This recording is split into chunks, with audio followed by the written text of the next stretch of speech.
ഇന്ന് ഫെബ്രുവരി 23 7 OTT അപ്ഡേറ്റുകൾ പുറത്തു വന്നിരിക്കുകയാണ്. ഈ വർഷത്തിലെ ഏറ്റവും വലിയ വിജയം നേടിയെടുത്ത തെലുഗു സിനിമയാണല്ലോ സംക്രാന്തിക്ക് വസ്തുനം. വെങ്കടേഷ് നായകനെത്തിയ സിനിമയുടെ OTT റിലീസ് സിനിമയുടെ ടെലിവിഷൻ പ്രീമിയറിന് ശേഷമായിരിക്കുമെന്ന് നേരത്തെ തന്നെ ഒഫീഷ്യൽ കൺഫർമേഷൻ വന്നതാണല്ലോ. ഇപ്പോഴത്തെ ടെലിവിഷൻ പ്രീമിയർ ഡേറ്റ് പുറത്തു വന്നിരിക്കുകയാണ്. അത് പ്രകാരം സി തെലുഗു ചാനലിലെ മാർച്ച് 1 തീയതി സിനിമ സംപ്രേഷണം ചെയ്യുന്നതാണ്.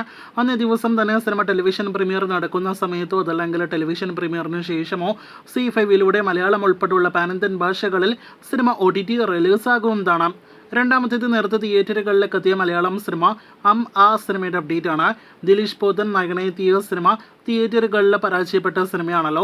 ചിത്രത്തിന്റെ OTT അവകാശങ്ങൾ സൈൻ അപ്പ് ചെയ്തല്ലെങ്കിൽ മനോരമ മാക്സ് സ്വന്തമാക്കുമെന്ന് പ്രതീക്ഷിക്കുന്നു. അടുത്ത 1-2 മാസങ്ങൾക്കുള്ളിൽ OTT റിലീസും പ്രതീക്ഷിക്കുന്നു. അടുത്തത് ദി വീൽ ഓഫ് ടൈം എന്ന സീരീസിന്റെ അപ്ഡേറ്റ് ആണ്.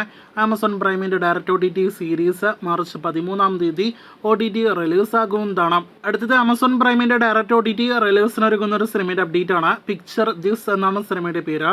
ചിത്രം അടുത്തയാഴ്ച മാർച്ച് 6 തീയതി ആമസോൺ പ്രൈമിൽ OTT റിലീസാകുന്നതാണ്. ഈ ആഴ്ച മലയാളത്തിൽ നിന്നും ഒരു സീരീസ് OTT റിലീസാകുന്നു. അത് ലവ് അണ്ടർ കൺസ്ട്രക്ഷൻ എന്ന സീരീസ് ആണ്. നീരജ് മാധവ്, അജു വർഗീസ്, ഗൗരി കിഷൻ തുടങ്ങിയവർ അഭിനയിക്കുന്ന സീരീസ് ജിയോ ഹോട്ട്സ്റ്റാറിലൂടെ ഈ ആഴ്ച ഫെബ്രുവരി 28 തീയതി 7 ഇന്ത്യൻ ഭാഷകളിൽ OTT റിലീസാകുന്നതാണ്.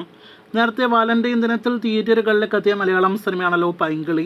തിയേറ്ററുകളിലെ പരാജയം ഉറപ്പാക്കിയ സജിൻ ഗോപു, അനശ്വര രാജൻ സിനിമയുടെ OTT അവകാശങ്ങൾ ആമസോൺ പ്രൈം സ്വന്തമാക്കിയിട്ടുണ്ടാകുമെന്ന് പ്രതീക്ഷിക്കുന്നു. ആവേശം ടീമിന്റെ ഏറ്റവും പുതിയ സിനിമയായതുകൊണ്ട് തന്നെയാണ് ആമസോൺ പ്രൈം സ്വന്തമാക്കിയിട്ടുണ്ടാകുമെന്ന് പ്രതീക്ഷിക്കുന്നത്. അടുത്ത മാസം മാർച്ച് മാസത്തോടെ സിനിമയുടെ OTT റിലീസും പ്രതീക്ഷിക്കുന്നു. രേഖാചിത്രം ആസിഫിന്റെ കരിയറിലെ തന്നെ വലിയ വിജയം നേടിയെടുത്ത സിനിമകളിൽ ഒന്നാണല്ലോ. ഈ വർഷത്തിലെ നിലവിലെ ഏറ്റവും വലിയ വിജയം നേടിയെടുത്ത സിനിമ കൂടിയ രേഖാചിത്രം OTT റിലീസായിട്ട് അടുത്തയാഴ്ച ലഭ്യമാകുകയാണ്. മാർച്ച് 7 തീയതി സോണി ലിവ് OTT പ്ലാറ്റ്ഫോമിലൂടെയാണ് പാൻ ഇന്ത്യൻ ഭാഷകളിൽ രേഖാചിത്രം OTT റിലീസിനായിട്ട് ഒരുങ്ങുന്നത്.